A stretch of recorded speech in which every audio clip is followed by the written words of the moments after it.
Face à ce constat, autant de Français mal logés, 4 millions d'entre eux, d'autres qui doivent faire face à un prix du logement qui a explosé ces dernières années, je veux faire du logement une grande cause nationale. Mais attention, pas dans les discours, dans les faits. C'est tout le projet de République des territoires que je pousse. C'est-à-dire qu'il faut construire, pas seulement dans les grandes agglomérations, pas seulement dans les zones tendues comme l'on dit, mais sur l'ensemble du territoire. Ça veut dire qu'il faut aussi inciter les maires à pouvoir bâtir. Et donc d'augmenter la dotation globale de fonctionnement qui est versée aux maires, parce qu'un maire qui aujourd'hui bâtit, il n'a plus la taxe d'habitation. Elle a été supprimée. Ça, c'est le premier point. Et puis le deuxième point, il faut sortir de la tête de certains que construire, c'est mal. Moi, je suis pour la construction et des constructions neuves. Et donc, je l'assume.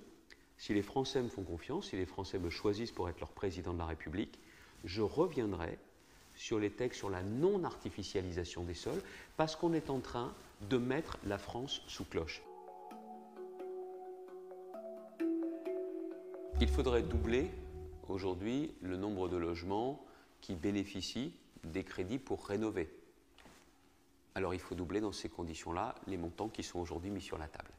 Aujourd'hui, les montants qui sont mis sur la table, 2 milliards d'euros, ce n'est pas très clair, mais ce qui est évident, c'est que c'est à peu près les sommes qui ont été engagées depuis des années. Ma prime rénov' aujourd'hui va dans la bonne direction très clairement. Mais attention, il faut qu'elle touche aussi tous les publics qui sont concernés. Et moi, je n'ai pas envie qu'une bonne partie des classes moyennes soient exclues de la prime rénov' ou que des foyers très modestes aient une participation qui soit trop faible par rapport au montant engagé. C'est pour cela qu'il faut augmenter le montant de la prime rénov'. La rénovation, ça permet d'avoir moins de charges. Et puis, encore une fois, la rénovation, ça crée des emplois. Il faut réindustrialiser la France. La crise du Covid a montré qu'on était hyper dépendant par rapport à des pays asiatiques ou des pays comme la Chine. Ça n'a pas toujours été le cas. Je propose justement que l'on baisse les impôts de production beaucoup plus que ce qui a été fait. Qu'on arrive à la moyenne européenne, ça veut dire un effort sur le prochain quinquennat de 35 milliards d'euros. De baisser ces impôts de production pour que produire en France soit vraiment très intéressant. Ça veut dire également l'innovation et la recherche. Il nous faut en France une forme de DARPA, aux États-Unis à la française, qui permettent de financer l'innovation et la recherche. C'est la formation, c'est la formation. Et puis c'est également transformer le parcours du combattant pour s'implanter ou s'étendre en tapis rouge, ce que je fais notamment dans la région des Hauts-de-France. Et aussi, il y a un autre aspect qui pour moi est important, c'est la commande publique. Vous croyez que les Américains ou les Allemands s'ennuient pour faire travailler des entreprises locales?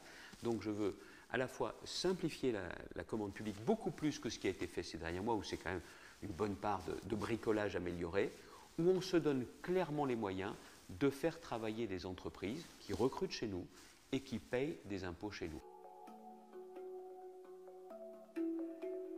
J'ai toujours été très engagé dans mes fonctions ministérielles en matière de lutte contre le travail illégal. C'est une injustice par rapport à ceux qui respectent la loi et c'est une distorsion de concurrence. Je l'ai fait quand j'étais ministre. Il faut intensifier les contrôles. Les corps de contrôle, quels qu'ils soient, doivent intervenir, mais aussi, bien évidemment, les soirs et les week-ends.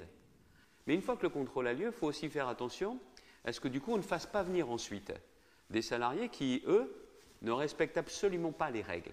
Absolument pas les règles. Il ne faut pas être naïf en la matière.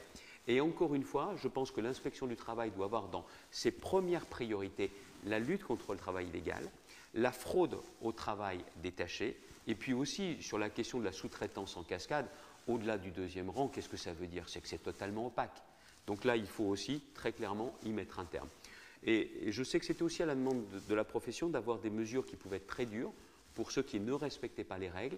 C'est notamment le cas de la fermeture administrative. Il ne faut pas hésiter à dire que ceux qui ne respectent pas les règles doivent être durement sanctionnés. Je proposerai une réforme de l'assurance chômage, de notre système de formation en profondeur, pour qu'on n'ait pas des entreprises qui cherchent et qui ne trouvent pas. Sachant que je crois à l'apprentissage, au développement de l'apprentissage, et la région des Hauts-de-France est à la pointe en la matière. La réforme des retraites, moi, mes idées sont sur la table depuis bien longtemps. Je joue carte sur table. Si nous vivons plus longtemps, il faudra accepter de travailler un peu plus longtemps, mais pas pour tout le monde. Parce que certains sont vraiment usés physiquement par leur travail. Donc pour ceux qui sont usés physiquement, on ne peut pas aller jusqu'à 62 ans et on ne peut pas aller jusqu'à 64 ans. Alors comment on fait? Surtout, on ne remet pas en place l'usine à gaz du compte pénibilité où il faut reconstituer sur la carrière les moments où on a été usé physiquement. Non, surtout pas. L'idée est très simple, c'est qu'arrivé à un certain moment, et ça se voit, plutôt que d'être en invalidité, il vaut mieux être en retraite.